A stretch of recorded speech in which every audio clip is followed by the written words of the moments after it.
আচ্ছা, আপনাদের বাড়ি কোথায়? কক্সবাজার। কক্সবাজার। কোন দেশে যাবেন? দুবাই। দুবাই যাবেন। তো ইন্টারভিউ দিয়েছিলেন ঈদের আগে না?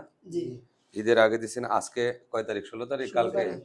কালকে রাত 2টায় ফ্লাইট আপনাদের। জি। ঠিক আছে? ঠিক আছে। এটা হলো দুবাই ট্রান্সগার্ড কোম্পানির যে ভিসা পাওয়া যায়, এটা তো সত্যি? সত্যি এটা। মানুষ যে বলে যে ভিসা পায় না, কোত্থেকে পায়, তো কি বলবেন? এটা বাস্তব আমরা করে দেখতেছি, আপনারাও করার চেষ্টা করবেন। আচ্ছা, তোমার নাম জানি কি? আরমানুর রহমান। আরমানুর আরমানুর রহমান, তোমার এটা টিকিট পাসপোর্ট, ওকে? জি। রাত্রে ফ্লাইট। ঠিক আছে। তোমার নাম জানি কি? মোহাম্মদ হাসান। হাসান, তোমার বাড়ি কক্সবাজার না? জি।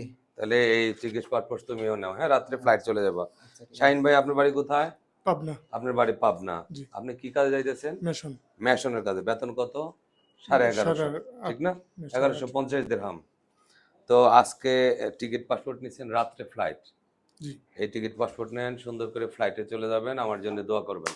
আচ্ছা, আমার অফিসে যারা আসতে চায় তারা কি আসতে পারবে? জি, অবশ্যই আসতে আমি তো পারবে। টাকা নেই না কারো কাছে, ভিসার আগে কারো কাছে টাকা নেই নাই। না, না। ভিসা আসবে, ভিসা চেক করে তারপর টাকা দিবেন। ইন্টারভিউ শনিবার থেকে পুরো সপ্তাহ শুরু হবে। Mason, shuttering, steel fixer, electrician, pipe fitter, general helper, general cleaner, aircraft cleaner, বিমান cleaner, airport loader unload, airport trolleyman. তো যারা দুবাই যাবেন আর কি, আগামী শনিবার থেকে পুরো সপ্তাহ ইন্টারভিউ হবে। আসবেন, ইন্টারভিউ দিবেন, ভিসা হবে, ভিসা চেক করে টাকা দিবেন। ঠিক না? এরকমই তো না? জি। আপনারা ঠিক তো? খুশি তো? জি, খুশি আলহামদুলিল্লাহ। আমরা। হ্যাঁ, ভালো থাকবেন সবাই। খোদা হাফেজ। সালাম আলাইকুম। আসসালামু আলাইকুম।